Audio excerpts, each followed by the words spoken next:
Wednesday's World Series Game 2 at Dodger Stadium was memorable for so many different reasons, but perhaps none more so than the record-setting barrage of home runs.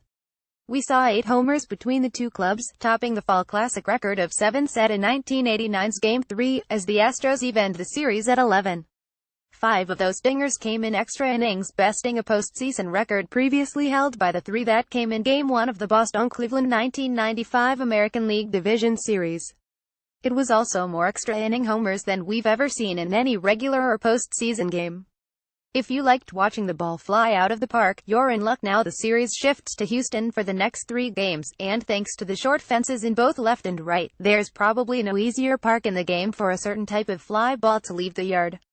GM date, airtime, game time, matchup results, TV video. The 1st of October 24, Lad 3, How 1 watch. The 2nd of October 25, How 7, Lad 6, 11 watch. The 3rd of October 27, Live Lad at How Fox. The 4th of October 28, 7:30 p.m. 8 p.m. Lad vs. How Fox. The 5th of October 29, 8 p.m. Lad vs. How Fox. The 6th of October 31, 7:30 p.m. 8 p.m. How vs. Lad Fox. 7 November 1, 7:30 p.m. 8 p.m. How vs. Lad Fox. Let's start with the simplest way to express that, which is looking at average home run distance by venue, which immediately tells you a lot about that park. 2017 shortest average home run distance by venue 392 feet, Minute Maid Park. How 392 feet, Great American Ballpark. Sin 394 feet, Safeco Field. See Major League average 400 feet. This doesn't tell you that the Astros have weak hitters, because obviously they don't. They actually had the best defense we've seen in years. In the same way that Kauffman Stadium's high 409-foot average tells you more about the enormous size of the outfield than it does about the strength of the Royals hitters, Minute Maid Park's 392-foot average is dragged down by the short distances down the lines, especially in left field, where the Crawford boxes are just 315 feet away. Only one stadium has a shorter left field, and Boston's Fenway Park makes up for that with the 37-foot tall green monster. The left field wall in Houston is half that height. Since hitters don't always need to get all of the ball to send it out in Houston, it's possible for a softly hit ball that would have been an easy out somewhere else to become a home run at Minute Maid Park. We've been using 95 miles per hour and over as the break point for a hard hit ball. Since it's above that mark, that success really comes, and as you'd expect, an overwhelming majority of homers are hard hit. We saw over 6,100 homers in the majors in 2017, and nearly 5,800 of them, that's more than 95%, were hard hit. Gear up for the World Series Astros-Dodgers, but in Houston, just 89% of homers were hard hit, with at least 95 miles per hour of exit velocity. That was the lowest mark in the majors, and it means that we saw more softly hit homers there than anywhere else. Most home runs with exit velocity below 95 miles per hour. 2017-23 Minute Maid Park. How 14 Great American Ballpark. Sim 13 Coors Field. Colonel, it's possible to get the ball out to right field, too. Of course at 326 down the line, it's in the shallowest third. I've Major League right fields. But this is really a story about those boxes in left field. Because of those 23 softly hit homers, 16 of them came from righty batters, the majority pulling the ball to left.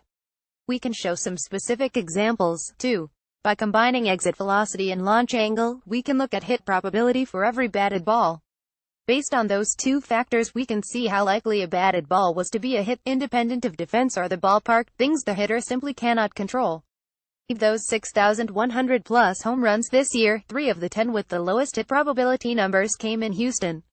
Lowest hit probability home runs, 2017 1% Jed Giorgio, August 17th, at Pitt 2% Jake Marisnick, June 14th, at Howe 2% Lorenzo Cain, July 29th, at Boss 2% Tyler Flowers, June 21st, at ATL 3% George Springer, September 17th, at Howe 3% Josh Reddick, April 19th, at Howe 4 others were tied at 3%. For example, take a look at that Springer home run on September 17th at home versus Seattle. George Springer hit a 96 miles per hour 43 moonshot. That was the only ball hit like that from 201,517 to not be an out. Picked out. Twitter.com 16QLBTQKXP, Mike Petriello at Mike_Petriello. October 27, 2017. We've seen this phenomenon in the postseason as well.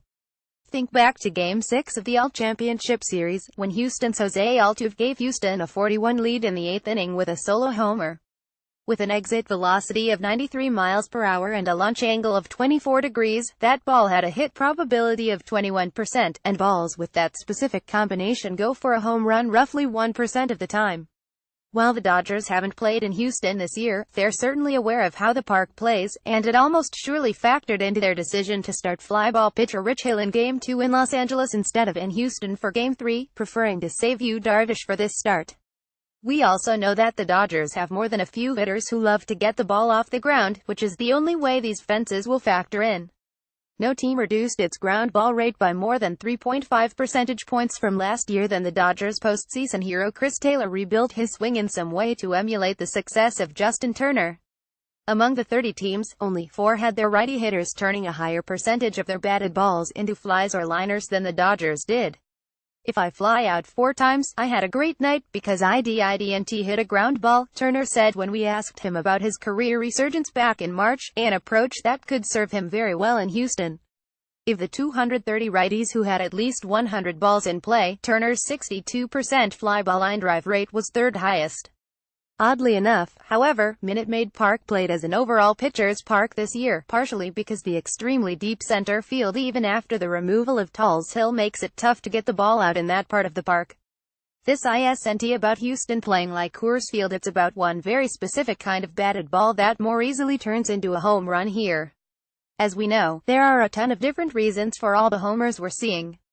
We know that hitters are using data to improve their strategies as they try to get the ball in the air. We know that the increase in strikeouts and the increase in homers are linked. We know that the record heat we saw in Los Angeles helped at least 1 or 2 homers get over the fence were awash in studies about the composition of the ball. All of those are factors. But in Houston, the answer might be the simplest of them all: the fences down the lines aren't far away. You don't have to get all of it to get all of it. Mike Petriello is an analyst for MLB.com and the host of the StatCast podcast. This story was not subject to the approval of Major League Baseball or its clubs.